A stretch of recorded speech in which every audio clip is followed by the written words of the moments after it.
قال رسول الله صلى الله عليه وسلم: بلغوا عني ولو آية.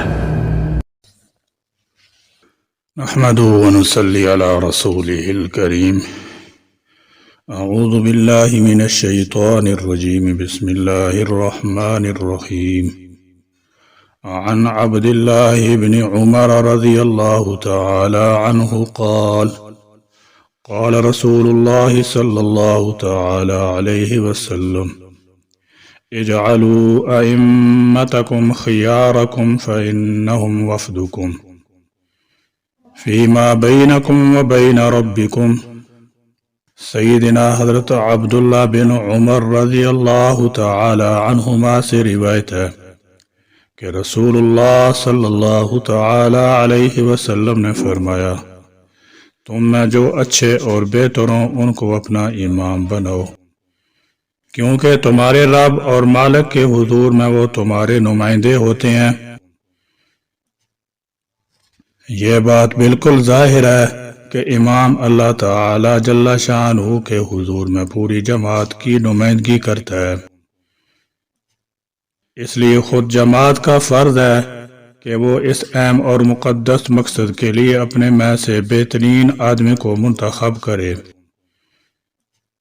رسول اللہ صلی اللہ تعالی علیہ وسلم جب تک اس دنیا میں رونق افروز رہے خود امامت فرماتے رہے، اور مرد وفات میں جب معذور ہو گئے تو علم و عمل کے لحاظ سے امت کے افضل ترین فرد سیدنا حضرت ابوبکر صدیق رضی اللہ تعالی عنہ کو امامت کے لیے نامزد اور مامور فرمایا۔ اس لیے حدیث میں حق امامت کی جو تفصیل ترتیب بیان فرمائی گئی ہے اس کا منشا بھی دراصل یہی ہے کہ جماعت میں جو شخص سب سے بہتر اور افضل ہو اس کو امام بنایا جائے۔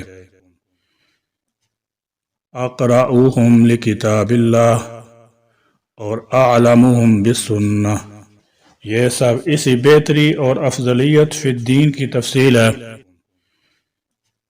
افسوس ہے کہ بعد کے دور میں اس اہم ہدایت سے بہت تغافل برتا گیا ہے، اور اس کی وجہ سے امت کا پورا نظام درم برم ہو گیا ہے۔ امامت کے صحیح ہونے کی شرائط دو قسم پر ہیں: اول شرائط امامت، دوم شرائط اقتداء۔ قسم اول شرائط امامت 6 ہیں۔ نمبر 1، اسلام یعنی مسلمان ہونا، کافر مشرک کے پیچھے نماز درست نہیں۔ بدعتی جو کافر نہ ہو فاسق کے پیچھے نماز درست ہو جائے گی مگر مکروہ تحریمی ہے۔ نمبر 2، عاقل ہونا، ہر وقت مست مجنون رہنے والے کے پیچھے نماز درست نہیں۔ نمبر 3، بالغ ہونا، نابالغ لڑکے کے پیچھے بالغ کی نماز درست نہیں، خواہ تراویح و نوافل ہی ہوں۔ عمر کے لحاظ سے 15 سال کا لڑکا بالغ ہے، اگر علامات کے لحاظ سے اس عمر سے پہلے بالغ ہو جائے تو اس کی پیچھے بھی نماز درست ہے۔ مرد کی اقتداء عورت یا خنثی کے پیچھے درست نہیں۔ نمبر 5، قرات یعنی بقدر جواز نماز قرآن یاد ہونا، یعنی جتنی مقدار نماز میں قرات فرض ہے اس کا یاد ہونا ضروری ہے، اور جس کو اس قدر بھی یاد نہ ہو اس کو امی کہتے ہیں۔ بس قاری کی اقتداء امی کے پیچھے درست نہیں، اسی طرح قاری کی اقتداء گونگی کے پیچھے درست نہیں۔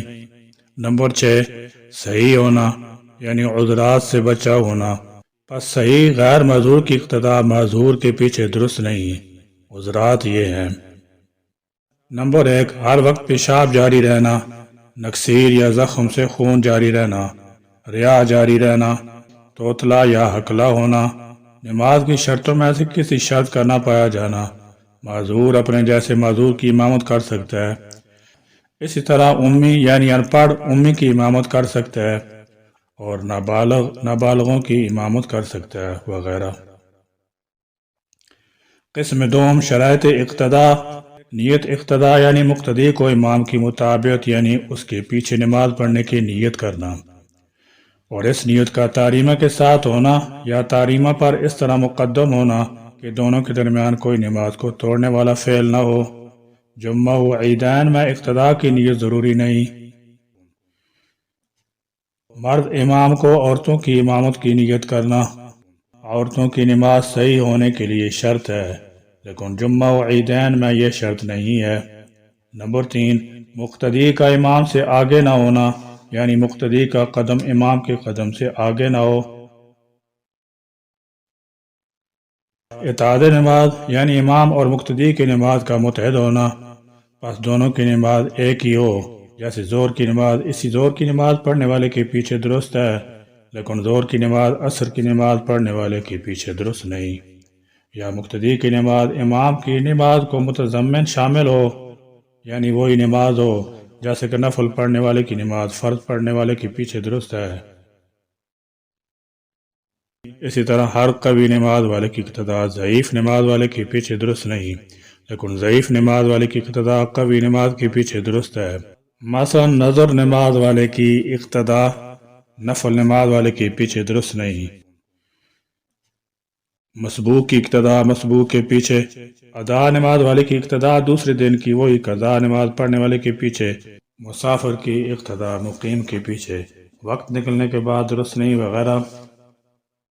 اتحاد مکان امام اور مقتدی کے مکان کا ایک ہونا، پس سواری سے اتر کر نماز پڑھنے والے کی اقتداء سوار کے پیچھے، یا ایک سواری پر نماز پڑھنے والے کی اقتداء دوسرے الگ سواری پر نماز پڑھنے والے کے پیچھے درست نہیں۔ امام اور مقتدی کے درمیان عام راستہ سڑک نہ ہونا، وہ راستہ جس میں عام گاڑیاں چلتی ہوں، آمد و رفت ہو، یہ سب چیزیں مانع اقتداء ہیں، جبکہ صفیں ملی ہوئی نہ ہو۔ اگر اس سے کم فاصلہ ہو یا صفیں ملی ہوئی ہوں تو مانع اقتداء نہیں۔ ایک آدمی کے درمیان میں کھڑا ہونے سے صفیں نہیں ملتی، دو میں اختلاف ہے، تین آدمی کھڑی ہوں تو بلا اتفاق صفیں متصل ہو جائیں گی۔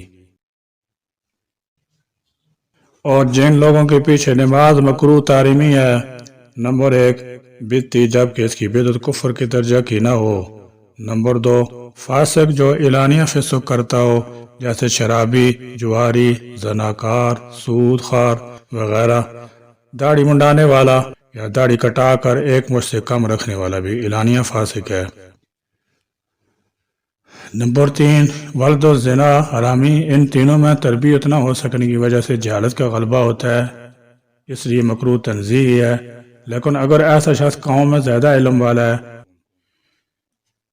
اور نیک ہو تو اسی کو امام بنانا اولا ہے، اور جب اس سے افضل اور کوئی شخص موجود نہ ہو تو اس کی امامت بلا کراہت جائز ہے۔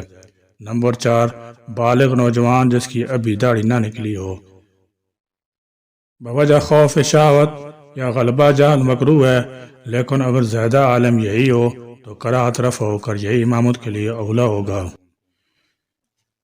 نمبر 5 اندھا اور وہ شخص جس کو دن اور رات میں کم نظر آئے، اس کی امامت نجاست سے نہ بچ سکنے کی وجہ سے مکروہ ہے، اور اگر وہ نجاست سے بچنے والا اور احتیاط کرنے والا ہو اور اہل علم ہو تو یہی اولا و افضل ہے۔ نمبر 6 کم عقل۔ نمبر 7 فالج زدہ برس والا، یعنی جس کو سیاہ یا سفید داغ کا مرض پھیل گیا ہو۔ جزام والا لنگڑا، یعنی جو قدم کا کچھ حصہ لگا کر کھڑا ہوتا ہو، پورا پاؤں نہ لگاتا ہو۔ ایک ہاتھ والا، یا جس کا پیشاب بند ہو گیا ہو۔ ان سب کے پیچھے علت تنفر یا پوری طرح کی طہارت ممکن نہ ہونے کی وجہ سے اقتداء مکروہ ہے۔ اللہ تعالیٰ جل شانہ ہمیں دین و شریعت کے تمام احکامات کو سمجھنے اور ان کے مطابق زندگی گزارنے کی توفیق عطا فرمائے۔